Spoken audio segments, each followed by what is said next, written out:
అపార్ట్మెంట్స్‌లో ఉన్నవాళ్ళు చెత్తను వేయడానికి పైకి, కిందకి తిరగాల్సిన అవసరం లేకుండా సింపుల్ సొల్యూషన్. సో, సాధారణంగా చాలామంది ప్రజలు చెత్తను బయట పడేయడం లేదా కాల్చడం చేస్తారు. ఇలా చేయడం వల్ల పర్యావరణానికి చాలా ప్రమాదం.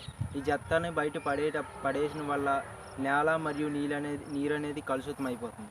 ఇంకా ఈ చెత్తని కాల్చడం వల్ల మనం పీల్చే గాలి అనేది కలుషితమైపోతుంది.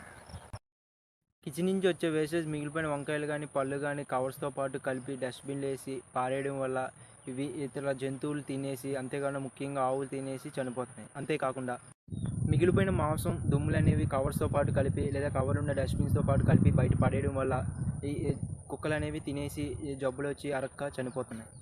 సో, ఇలా చేయకుండా ఇలా బయోడిగ్రేడబుల్ అండ్ నాన్ బయోడిగ్రేడబుల్ అని 2 వాటర్ క్యాన్స్ అనేవి ఖచ్చితంగా పెట్టుకోండి. బయోడిగ్రేడబుల్ అంటే కిచెన్ నుంచి వచ్చే వేస్టేజ్, మిగిలిపోయిన ఆకుకూరలు కావచ్చు, ఫ్రూట్స్, వెజిటేబుల్స్ ఇవన్నీ కూడా బయోడిగ్రేడబుల్ కింద వస్తాయి. ఇవన్నీ కంపోజబుల్ అవి. ఇంకా నాన్ బయోడిగ్రేడబుల్. నాన్ బయోడిగ్రేడబుల్ అంటే ప్లాస్టిక్ కవర్స్, ప్లాస్టిక్ వ్యాపర్స్ ఇవన్నీ కూడా ప్లాస్టిక్ బోన్స్ ఇవన్నీ కూడా నాన్ బయోడిగ్రేడబుల్ కింద వస్తాయి. కవర్స్ అనేవి రీసైకిల్ నెంబర్ 2 అండ్ 4 ఇవన్నీ హై డెన్సిటీ పాలిథిన్ కవర్స్ ఇవన్నీ కూడా రీసైకిల్ అవుతాయి. ఖచ్చితంగా నాన్ బయోడిగ్రేడబుల్ క్యాన్ అనేది వాటర్ క్యాన్ అయి ఉండాలి. వాటర్ క్యాన్ అయితే ఖచ్చితంగా ఇవన్నీ రీసైకిల్ అయ్యే అవకాశం ఉంది. ఈ స్క్రాప్ దగ్గర ఈ 2 డిస్పోజల్ చేసి రీసైకిల్ చేస్తారు.